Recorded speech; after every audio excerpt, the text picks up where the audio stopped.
I was asked in my first term at Oxford to do a sketch in this one-night show at the Oxford Playhouse. And I'd never written anything, and I'm not really naturally a writer. So I just had to invent a sort of, 5 minutes of something at 48 hours' notice.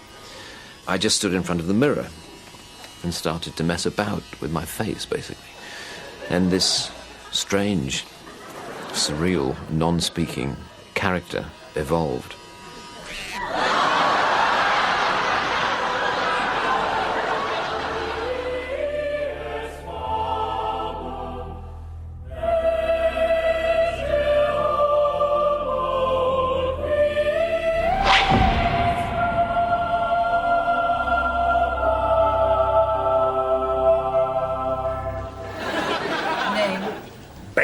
MrBean is the name given to the skin that Rowan can put on to be funny.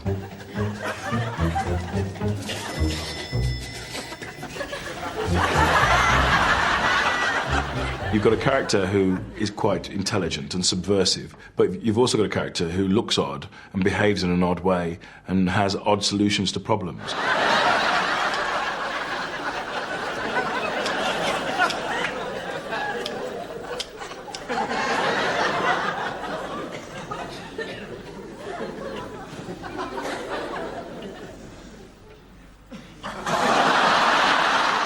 MrBean is an anarchist, unintentionally, I guess, though. He's not trying to create chaos, and he's just trying to make his own life work. You like a try to house wine, sir?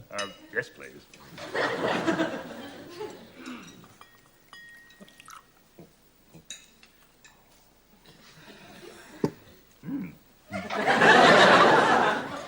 No. I'm driving.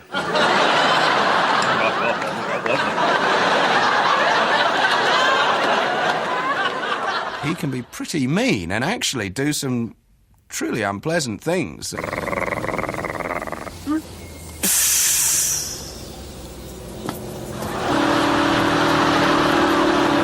He's just able to make something out of nothing, and his physical humor, what he does with that face.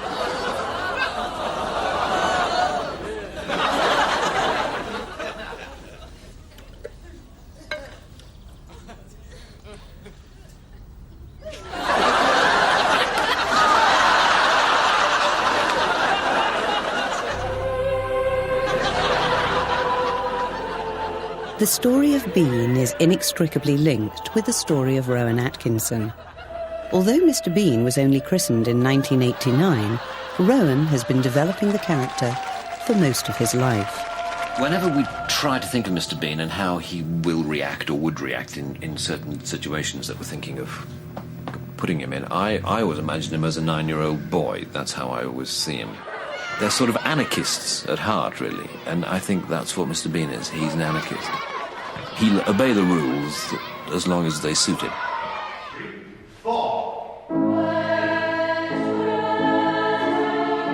Rowan Atkinson was educated at Durham Cathedral Choir School. He is still remembered by his old headmaster, Canon Grove.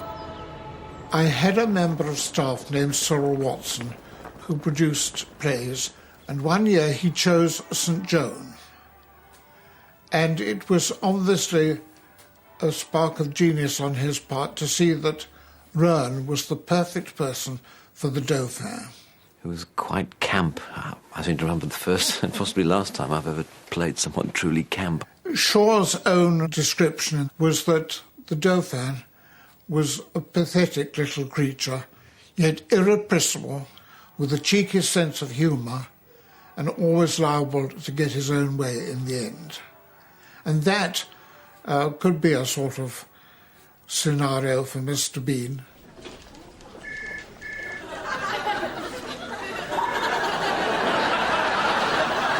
What the hell do you think you're doing? Pinching my bottom in a hospital queue.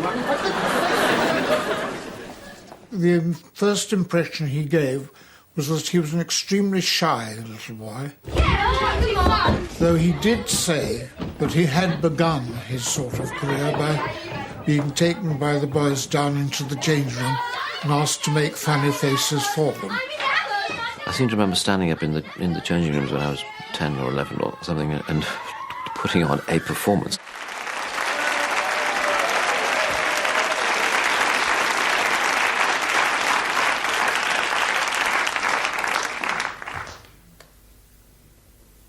Right, quiet, please.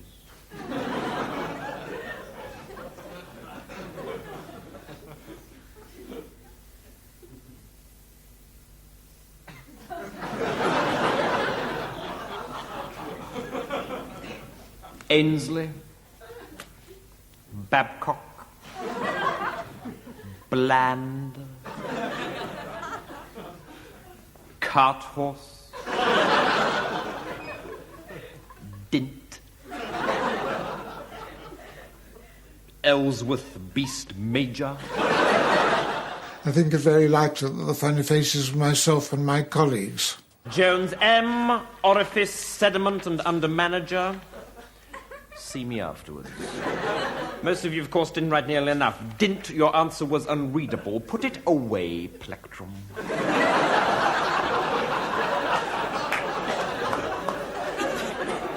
If I see it once more this period, Plectrum, I shall have to tweak you. Don't sulk, boy, for God's sake. Has Matron seen those boils?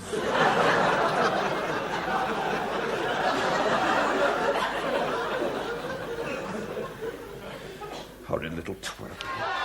I seem to remember making people laugh, but of course that was pre-adolescence. And I think once adolescence set in that I never really performed off stage or off screen ever again. It was only before the self-consciousness set in. I think I was quite sort of self-contained. Not, I hope, a loner, but sort of not really requiring the constant company of my friends in order to enjoy myself. Oh.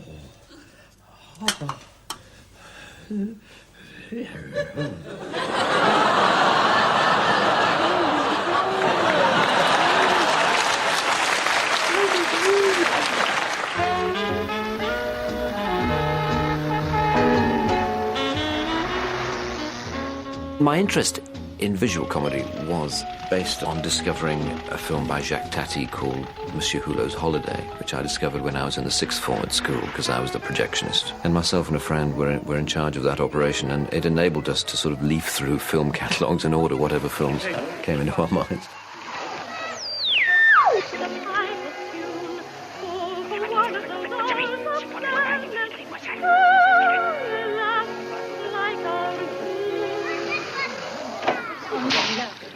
It just struck a chord with me. I so admired it. It was a kind of an uncompromising comic attitude and setting that I really admired. And so but that was only a filmic experience which influenced me kind of subliminally. Monsieur. Hein? Monsieur. Comment? Monsieur. Vous permettez. Hulot.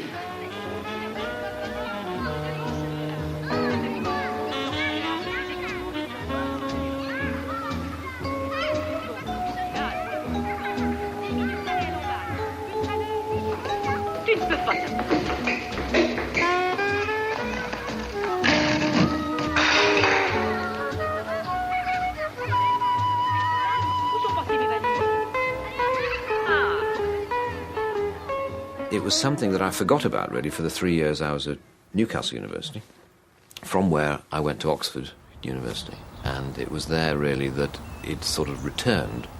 My background and my natural inclinations were fairly northern. And suddenly I was in this very sort of cultured, more sort of southern environment. And, and I was working with, all my friends, if you like, were reading classics and English and French literature. I was the only one reading engineering science. When I first met him, he was nervous.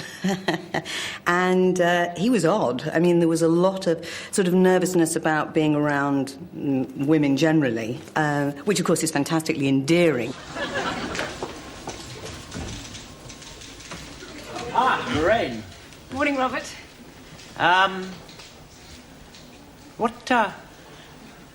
What do you do at nights? I beg your pardon? Do you eat at night?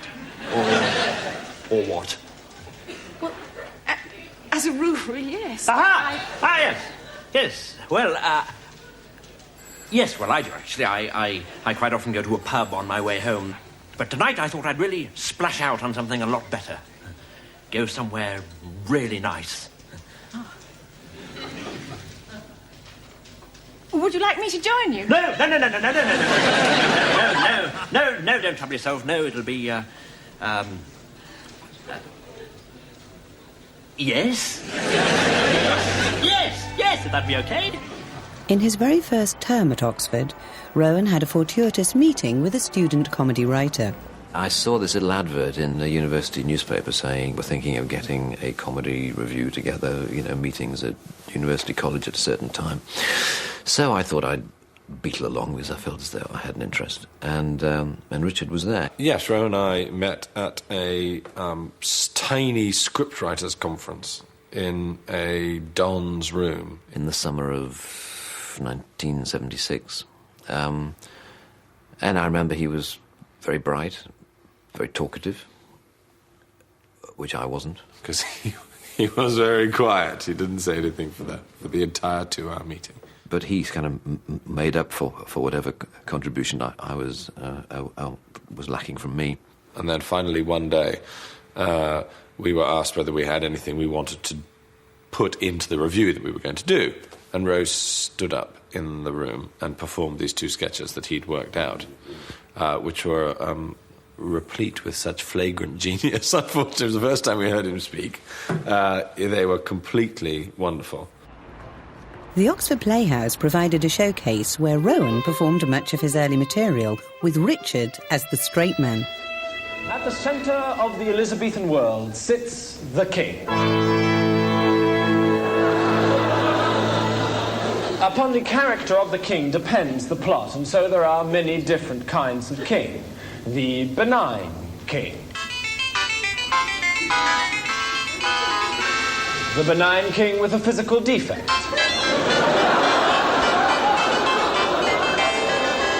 The benign king with 2 physical defects.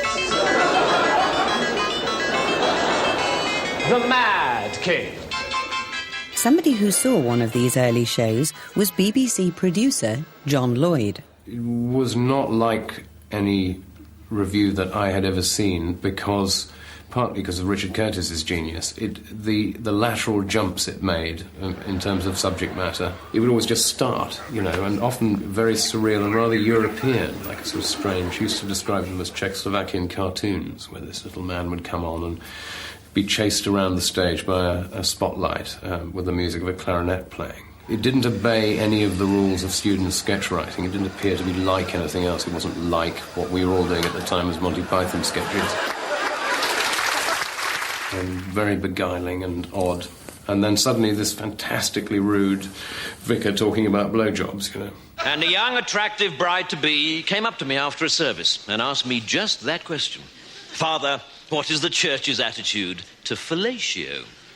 And I replied, well, Joanne, I'd like to tell you, but unfortunately, I don't know what fellatio is. And so she showed me. And ever since, whenever anyone has asked me the question, Father, what is the church's attitude to fellatio? I always reply, well, I'd like to tell you. But unfortunately, I don't know what fellatio is. The shows usually took the form of something very visual, sort of mime thing. A famous mime where he mimed to a sort of Beethoven piano sonata.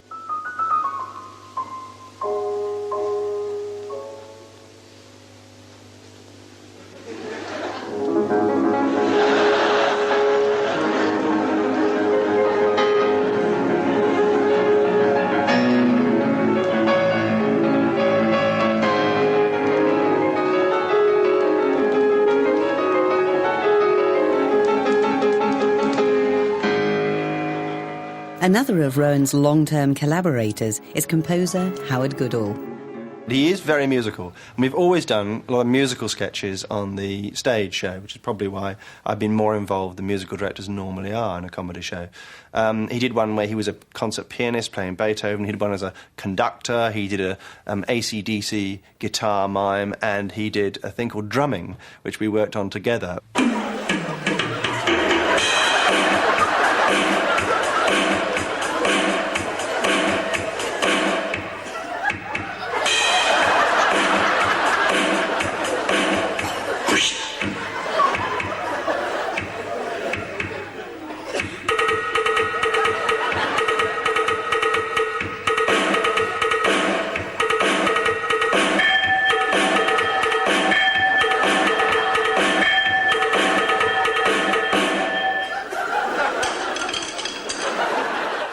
Well, I was friendly with Richard Curtis, and he was in those days Rowan's straight man. In fact, he was, as I later became, the other person in Rowan's one-man show. Good evening and welcome to the Boston University Huntington There were a Theatre. number of different sketches, different characters, all of which had elements of what later became Mr. Bean. I can remember one when he was a sketch about someone on his first date. The first crucial step is having arranged to pick up your date not to look like a complete idiot when she opens the door. Best to look as though your attention has been momentarily distracted. But when you do notice her, it is vital to say how pretty she is looking straight away. But don't overdo it. He is very, very careful about everything he does. He works out everything in advance. And it'll be the same performance every night. But it was much more like preparing a play. And I think in that regard, he is more like an actor than a comedian, that he'll work out, he'll spend, a long time working out the dynamics of a particular scene. Once in the car, there are various ways of driving. If you drive like this,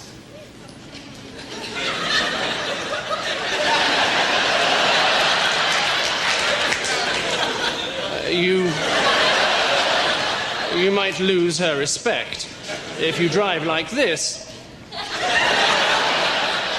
And there was a TV show called Canned Laughter, which he did very shortly after leaving Oxford. And there, if you look at the character, you can see how it's gradually forming. Hi, Lorraine. He ties you up a lot. Oh, my God, look at the time. Help! Help! Help! Why do you think he does that, Joe?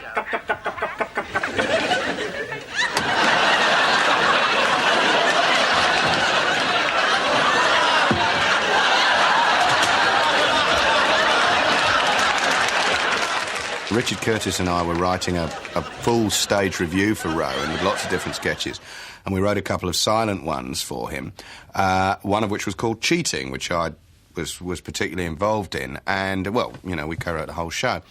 And that later became a Mr. Bean sketch. It didn't change, really, at all. It's just that we didn't actually call it Mr. Bean at the time. I think what he did is to take elements of those different characters and package them together. And that's, I think, probably how Mr. Bean was born.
You're all about 22, You're touring with one of the great comic geniuses of the century. And you're still 22, and you're 3 friends. So how do you handle that? Because obviously the minute Rowan walks on stage, he has 5,000 people or 3,000 people in the palm of his hand. And it's an extraordinary gift, and we don't really discuss it very much, but that's what's happening. Ah, hello. It's nice to see you all here. Now, as the more perceptive of you probably realized by now, this is hell. And I am the devil. Good evening. But you can call me Toby, if you like. We try to keep things informal here, as well as infernal. That's just a little joke of mine. I tell it every time. Now, murderers. Murderers, over here, please. Thank you. Looters and pillagers, over here. Thieves, if you could join them. And lawyers. You're in that lot. Villains are always more fun to play than good guys. That's a well-known fact. And I enjoy characters who have a vindictiveness in them. I always have done it. In the end, it's just more fun. There was a very funny moment when I first sent him the script of the tall guy, and the character that he eventually played was at that point called Rowan Atkinson, just as a joke. And he rang me up and asked me which part I wanted him to play. It was somewhat based on his real-life, I guess, experiences with Richard Curtis, who wrote The Tall Guy, brilliant man that he is, and funny script that it is, and because he played something of the same part in Rowan's one-man show.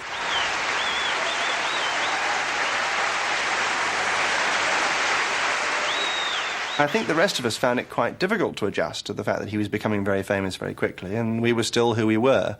And this was way before Richard had become a well-known writer in his own right, so I think there was quite a lot of adjustment to be done in terms of that. And I think, especially for Rowan, difficult for him to adjust as his friends were always wondering whether he was going to buy the meal or not. The only thing in which Rowe was naughty during the stage show is he did have a lot of trouble describing it as anything but a one-man show. I remember saying to him once, pointing at the poster which said Rowan Atkinson in his one-man show, and saying, "Don't you think that poster's slightly strange?" And he said, "Oh yes, that typeface should be in green and not yellow." So I thought, well, I won't push it.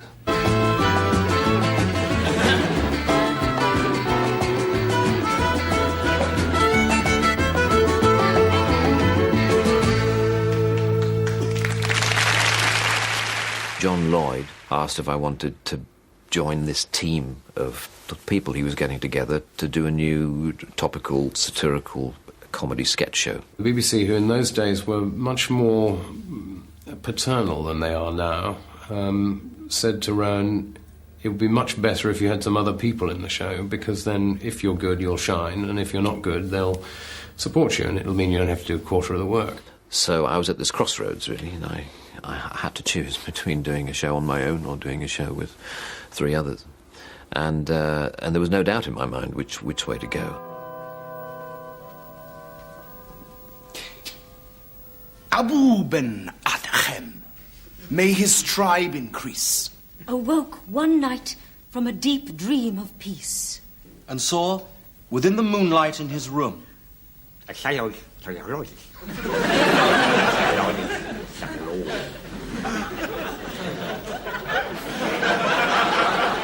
and to the presence in his room, he said, "What writest thou?" The vision raised its head, and with a look made of all sweet accord, answered, It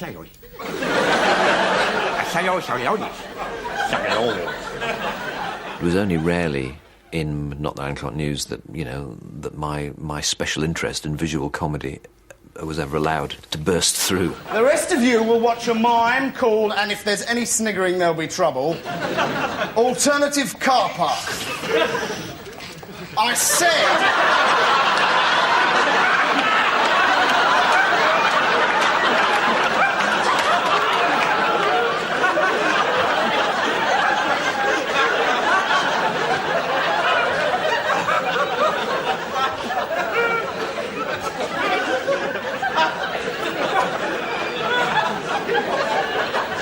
What do you think you're doing? What? I'm the mime. Well, why didn't you say so? Right, get on with the mime. I am a mime. My body is my tool. The ideas we had for visual characters were, rather unfocused, let's say. But the man who bumped into the tree was one of those rare occasions when it sort of got through. I can remember Richard Curtis and Rowan coming in very early, not the 9 o'clock news, and saying, we've got this great, great script, it's the best script we've ever written. And it consisted of, it says, Rowan is walking down the street, and he sees the camera, and then bumps into a lamppost. And I turned over the page, expecting the great delivery of the line. I said, well, what's this? What's the joke? They said, well, it's really funny. I said, this isn't funny at all. It's hopeless. It doesn't work at all. And they said, well, can we do it? Please, please, please. Can we have a couple of hours with the camera? And I said, sure. They went off and shot it with the director. It came back. And it was absolutely brilliant.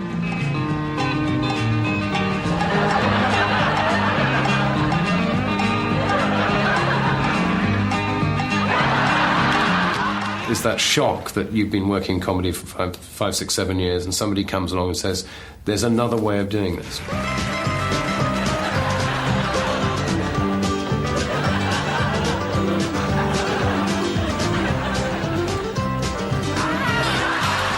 He has not had to compromise. He's done pretty much exactly what he wants to.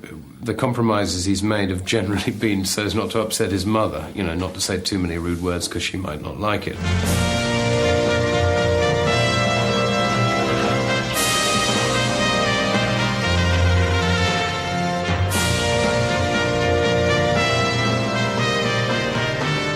It started off as being something completely different about bicycle thieves in North London, and over time it developed into a medieval sitcom. So how it went down that road, I don't know. I seek information about a wise woman. The wise woman. The wise woman. Yes, the wise woman. 2 things, my lord, must ye know of the wise woman. Yes? First, she is a woman. And second, she is... wise? You do know her, then? No, just a wild stab in the dark, which is incidentally what you'll be getting if you don't start being a bit more helpful. I delighted in Blackadder in those very long, ornate things, Baldric, that's the most disgusting thing I've seen. Since Cardinal Wolsey got his knob out at Hampton Court and stood at the end of the passage pretending to be a door. Oh, shut up, Balders. You'd laugh at a Shakespeare comedy. The Blackadders were very complicated by the end, it has to be said, because there were, 6 or 7 people working in a room, all of whom were capable on their own of developing entire projects, attempting to squeeze all their creative energy into a 2-dimensional situation comedy. Permission to sing boisterously, sir. If you must. Row, row, row your punt gently down the stream. Belts off, trousers down, isn't life a scream?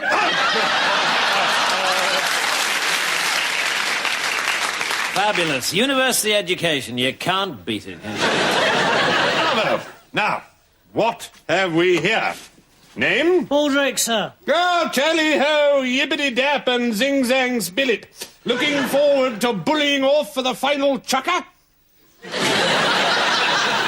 Answer the General, Baldric. I can't answer him, sir. I don't know what he's talking about. Are you looking forward to the big push? No, sir, I'm absolutely terrified. The healthy humour of the honest Tommy. Don't worry, my boy. If you should falter, remember that Captain Darling and I are behind you. About 35 miles behind. There are two Rowan characters, principally. There's the absolute bastard, who's the schoolmaster character, or Blackadder. And there's the funny, wibbly little man.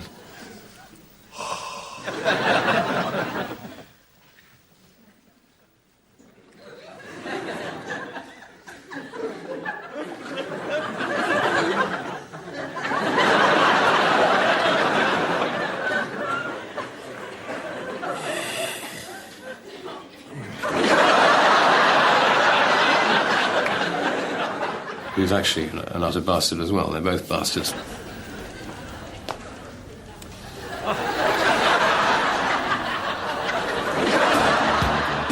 In 1989, after the consideration of a long list of vegetables, the funny little wibbly man was given the name of Mr. Bean.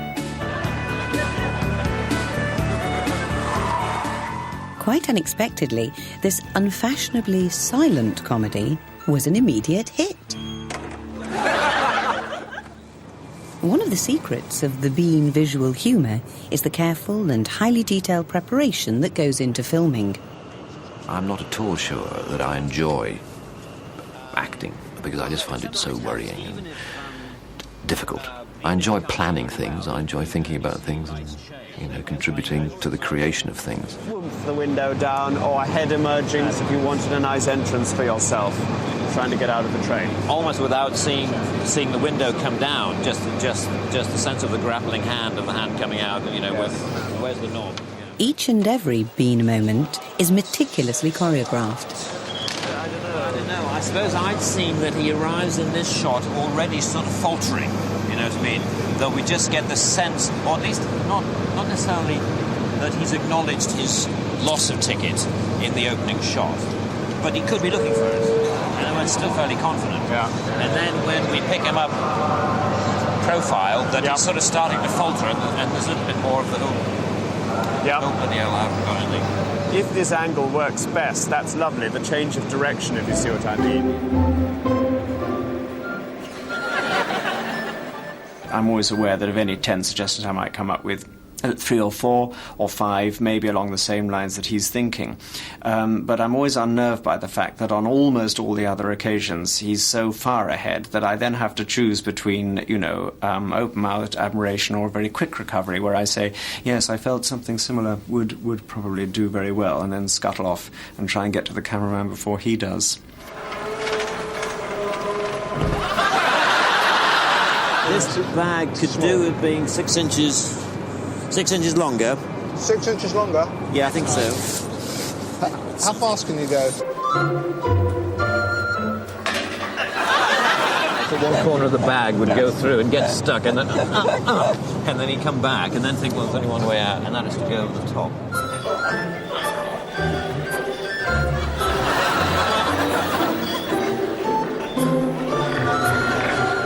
The co-writer, Robin Driscoll, collaborates with Rowan on the improvisation of Bean. Might be a nice tea bag, if you do a bit of a caterpillar and you get up and you think, well, freedom's inside. So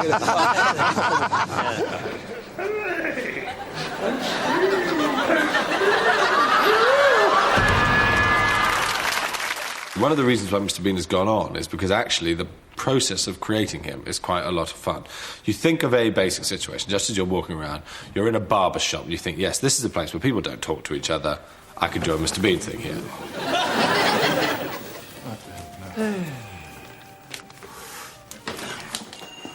Susie! And then you sit down at the computer and you think through, as you would with a normal piece of writing, 5 things that might happen.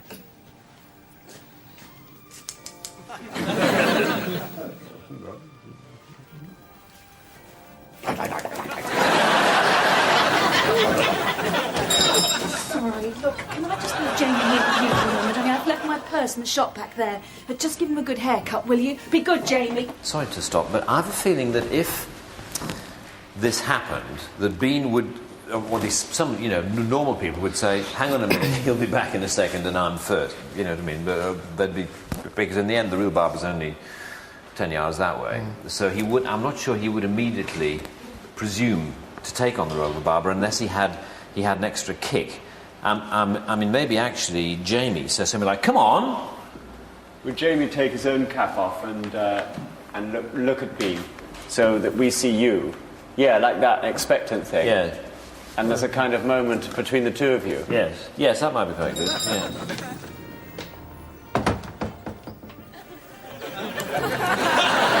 Yeah. Yes, that's quite. Yes, that's quite good. Yes, exactly. Good. Yeah, that might be all I need.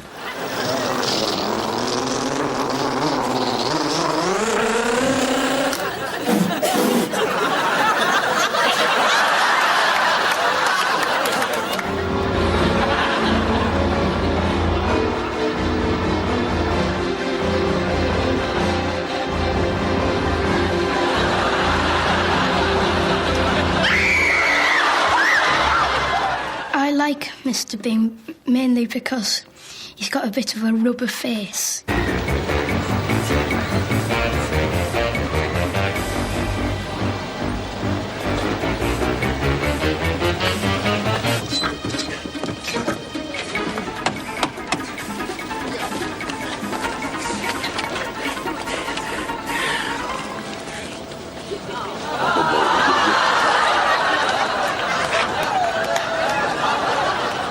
Blue 3 and 2, 32. And blue 3 and 5, 35. Blue 3 and 7, 37. White 6 and 60. Yellow 2 and 5, 25. White 5 and 4, 54. Yellow 2 and 3, 23. Green anywhere around 69.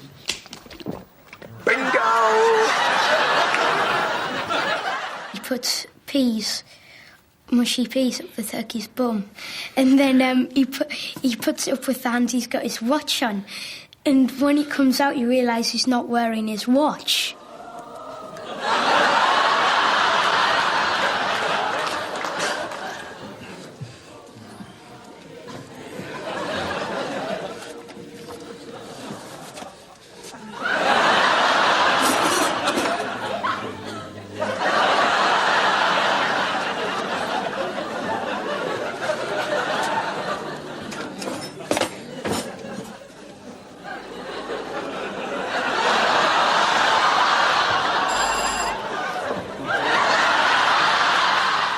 The turkey on his head, and when his girlfriend comes, they find out. Are you all right in there? Yeah, I'm fine, thank you. I reckon he's a bit homeless. Good evening, call it Bean-O-Mania. 1 hour 10, here's Mr. Bean. O como una alubia y se llama eso, Mr. Bean. Nous verrons bientôt sur France 3 Mr. Bean. Ladies and gentlemen, please welcome Mr. Bean. Uninhibited by a language barrier, Mr. Bean has become a truly global success and is now watched in over 100 countries around the world. The character was always meant to be international. The inspiration came to Rowan while on holiday in Italy.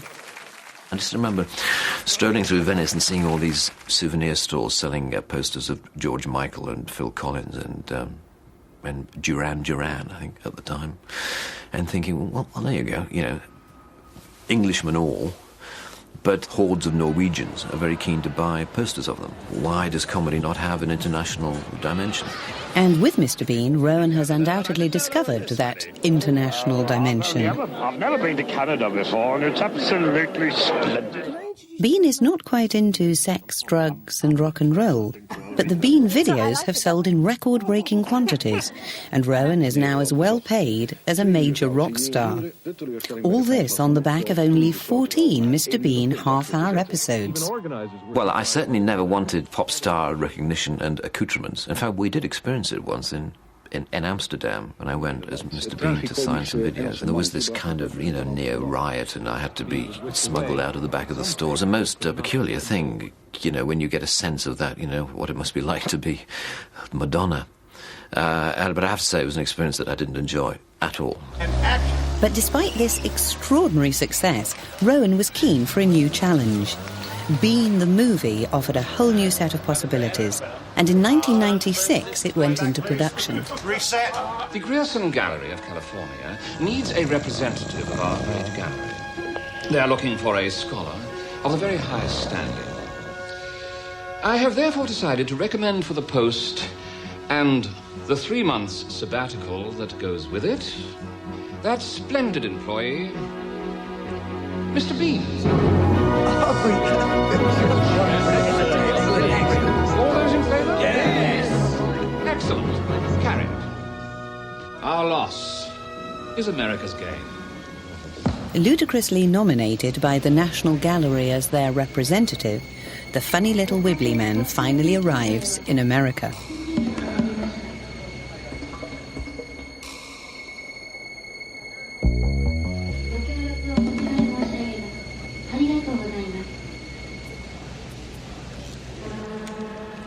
He gets a bit of a warm reception at Los Angeles airport and immediately gets on the wrong side of the police.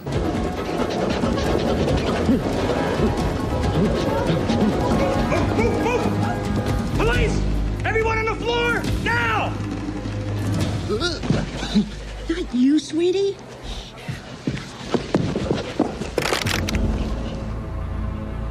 The structure and narrative of a film, if you're aiming to make it any kind of success, has got to be so different to that of a half-hour television program. It is a huge leap to make. And if we were going to go through all the effort and torment of making that leap and trying to make it work, that it seemed logical that we should try to be doing something different with the character. Which goes back again to this idea of trying to explore more facets of the character than we had been able to do on television. Just because it's a film, we mustn't allow ourselves not to put in straight, funny visual sequences. And so we've had about 8 days of rehearsal where we go into a rehearsal room and the three of us just fool around with basic ideas. Mr. Bean on the plane, Mr. Bean with a pair of wet trousers, Mr. Bean in bed, and stuff like that. And a lot of the funniest things, indeed, in the final movie, well, I suspect, come from those genuinely amusing occasions, rather than sitting alone in one's room typing speeches for people. Well done, Hugo. That's fantastic. Lean away from him.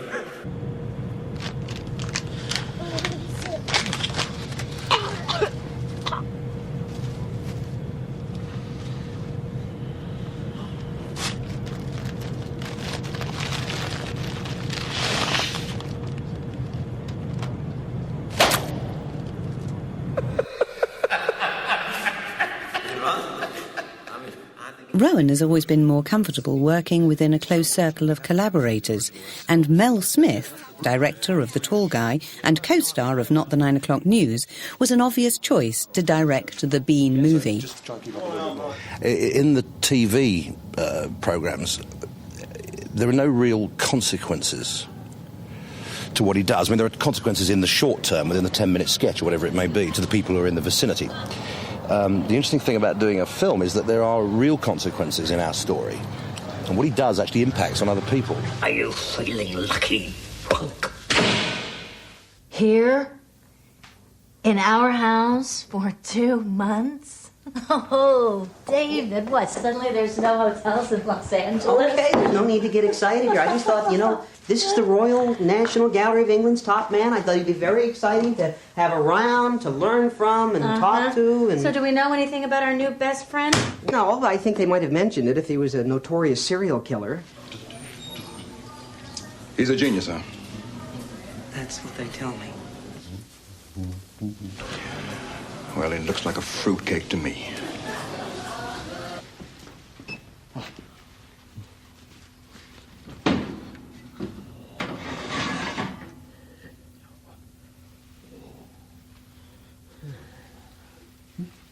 The comedy is so simple, it is so accessible.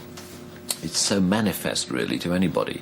Some people who prefer a bit more intellectual content are probably disappointed by most Mr. Bean sketches and may therefore be disappointed by the film. But that doesn't worry me so much. I enjoy the simplicity of him and his comedy and the sort of universal identification, I think, that people throughout the world seem to feel for the character.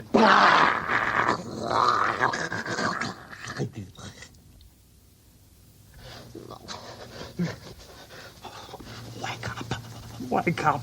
I don't know what to say about Bean. He's clearly a Force 10 disaster area, but God, help me. I like him.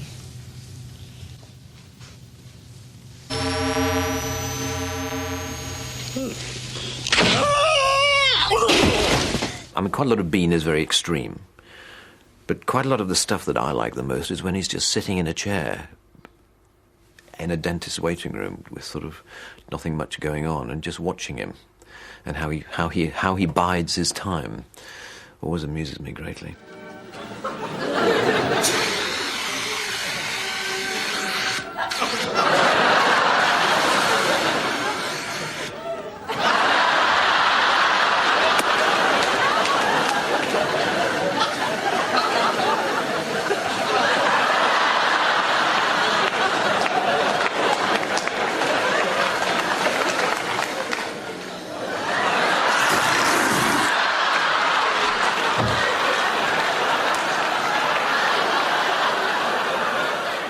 I think Mr. Bean is Rowan Atkinson. I mean, I've sort of seen him be that person in his own life. So I think, they're not that far apart. If you're going to present a situation visually, I think the character or the personality that you create in order to present visual comedy comes from very deep within you. It's very identifiable as a part of you, which leads to my theory that you have only one truly good and convincing visual comedy character within you. Nobody has more than one.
I sometimes speculate about where I'd be now if I hadn't, decided to take that plunge and write to those agents and take it seriously, and whether I'd be, in some small research laboratory near Swindon, doing amateur dramatics every 3 months, and I'm sure I would be enjoying it greatly.